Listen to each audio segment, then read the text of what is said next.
Përshëndetje shikues të nderuar, mirë se po takohemi në këtë edicion të ri informativ. Ka filluar takimi mes kryetarit të lëvizjes vetëvendosje Albin Kurti dhe kryetarit të Partisë Demokratike të Kosovës Memri Krasniqi.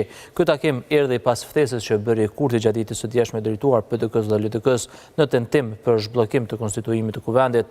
Nga Lidia Demokratike refuzuan pjesëmarrjen në këtë takim trilateral, por nga PDK Memri Krasniqi ka njoftuar se pjesëmarrjen në këtë takim e bëjnë për hir të zhbllokimit institucional, teksa ka inkurajuar Kurtin që të reflektojë dhe të gjejë një kandidat të përshtatshëm që gëzon mbështetjen e shumicës së deputetëve.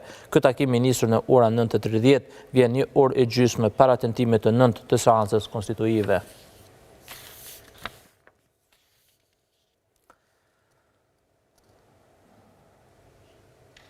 Deputetët këtë seancë do ta mbajnë me 1 maj në ditën e punëtorëve kur në Kosovë është festë zyrtare. Shumë punëtorë sot kanë zgjedhur që të protestojnë e jo të festojnë. Në ditën ndërkombëtare të punës protestohet me fillim nga ora 10 ku do të protestohet në Prishtinë nga Federata Sindikale e Punëtorëve Teknik të sektorit privat të Kosovës.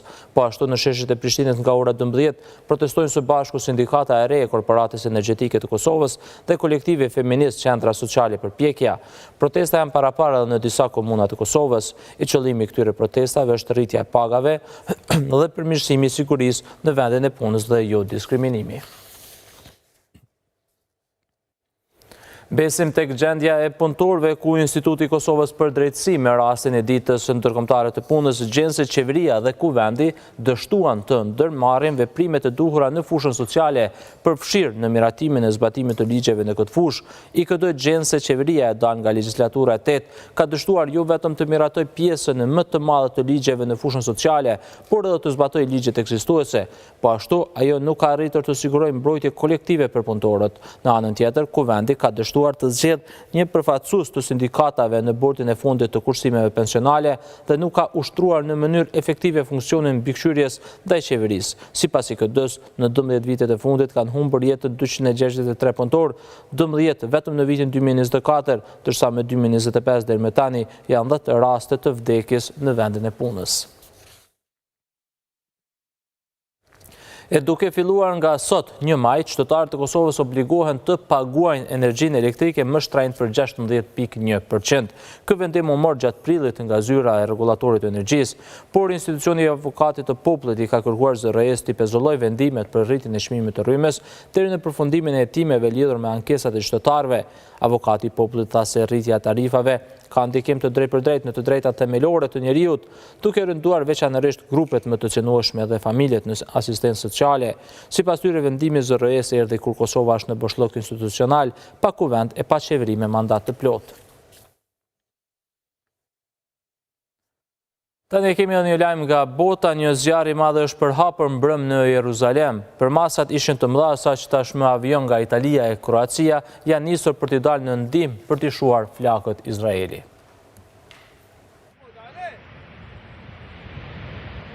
Pyet morën pamje tjetër. Tymje flaka u humbën edhe gjelbrimin listave pranë autostradës kryesore në periferi të Jerusalemit të mërkurën. Aty u përhap një zjarr i madh. E për ta fikur atë u desh edhe angazhim nga ajri. Helikopterët me zjarrfiksat po tentojnë ta shuajnë atë, teksa policia ka bllokuar rrugën e ndihma nga vendet e tjera del të jetë domosdoshme.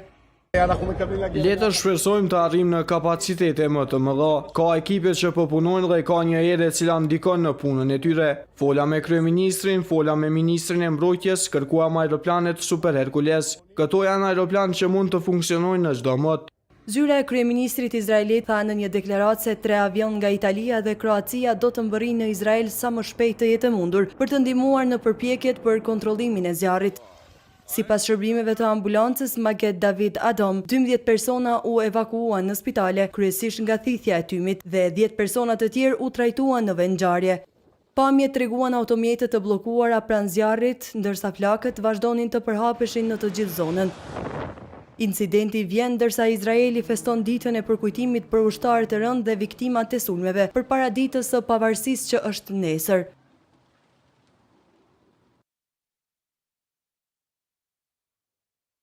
Me kaq që mbyllim edhe këtë edicion informative, ju vazhdoni të shndroni këtu me kushtrimin dhe kolegët tjerë, mirupafshim.